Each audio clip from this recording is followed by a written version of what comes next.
Mabuhay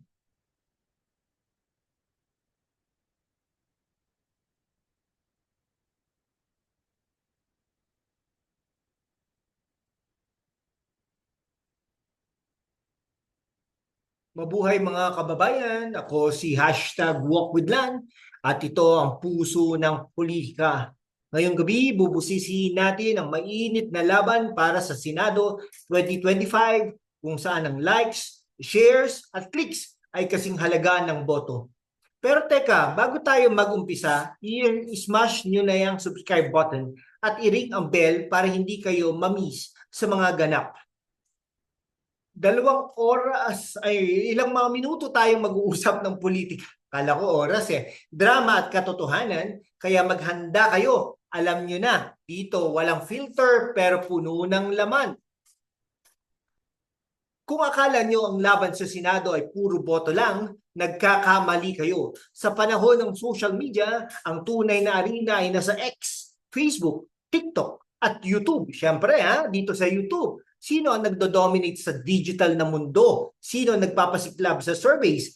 At sino ang mga kandidatong boom, biglang nawawala sa radar? Tara, simulan na natin. No? Mga kababayan, simula Agosto 2024, sinimula na ng The Nerve ang pagsubaybay sa digital footprint ng mga kandidato. At wow, ang daming chika. Alam niyo ba, noong mag-Olympics tayo, may mga politikong sumakay sa bandwagon ng national pride, no? Talagang classic move, no? Pero wag kang magpapaloko. Ang mga ganitong galaw, puro diskarte, puro para sa visibility, no? Ay nung Setyembre, no, sumabog ang pangalan ni Dr. Willie Ong, no? Nang ibinunyag niya ang kanyang cancer diagnosis. 17 million followers sa Facebook ang nagtuloy-tuloy sa pag-share ng kanyang kwento. Sympathy, no? Check. Support, check. Pero teka, may mga nagsabi rin, kaya pa ba niya maging senator?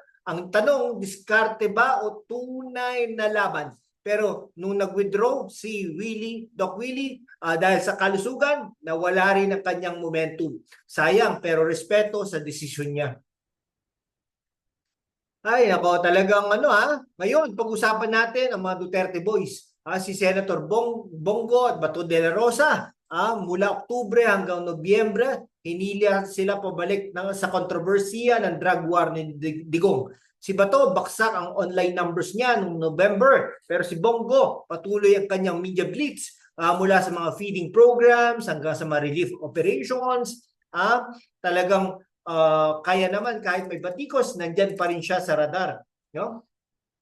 Pero mga kaibigan, hindi lang social media ang nagpapainit ng laban. No? Ito ang chika, noong Enero 1, 2025, inilabas ang teaser ng The Rapist of Pepsi Paloma. Talaga namang sino ang nadamay? Si dating Senador Tito Soto. Kasi noong 1982, inakusahan ang kanyang kapatid na si Vic Soto kasama sina Joey De Leon at Richie De Horsey ng rape ng batang aktres na si Pepsi Paloma. No? Pero kahit hindi direktang binanggit si Tito sa trailer, 30% ng online buzz niya mula December hanggang Enero ay tungkol dito. No? Talaga namang ang resulta, pinatatanggal ang teaser at na-shelve ang pelikula dahil sa backlash. Pero teka, ang tanong, bakit ngayon lang ito bumalik? Timing, mga kababayan, timing. At dahil dyan, nahatak mabalik si Soto sa kontrobersiya kahit wala siya sa pelikula. Kaya naman sa surveys, medyo natitibag ang kanyang dating lakas. Minsan mas may makapangyarihan pa kaysa sa balota. No? At talaga namang ngayon napag-usapan natin ang reyna ng political plot twist, no? Si Senator Amy Marcos. Noong March, biglang naging headline siya dahil sa kanyang shifting allegiances. No? Una, no? Umalis siya sa alyansa para sa bagong Pilipinas, ang slate ng kanyang kapatid na si Pangulong Marcos. No? Tapos, krinitig niya ang pag-aresto kay Duterte sa ICC case. At ang kicker, biglang nakuha niyang endorsement ni Vice President Sara Duterte, ang mortal na kaaway ng kanyang kapatid. Mga kababayan, ito ang tunay na teleserye. No? Tinawag siyang namamangka sa dalawang ilog, no? At talagang doble cara. May mga nagsasabi pa, paano mo ipagkakait ang kapatid mo? No? Pero teka, sa kabila ng batikos, ang kanyang buzz ay nagbigay sa kanya ng atensyon. No? Pero sa surveys, baksak siya sa 13 to 18 place. Labas sa Magic 12. No? I mean, mahal kita pero kailangan nating magdesisyon. Team Marcos o Team Duterte. No? Pulse Asia naman, sino nangunguna? Talaga namang tunay na labanan bagong eleksyon. Ayon sa pinakabagong Pulse Asia survey noong April 2025, si Senator Bongo nangunguna sa 62.2%. No, sinundan siya ni Erwin Tulfo at Bato de la Rosa na parehong malakas sa 41 to 42%. No? Talagang ang alyansa para sa bagong Pilipinas, ang slate ni Pangulong Marcos, dominado ang Magic 12. Pero si Bongo na PDP laban ang number 1.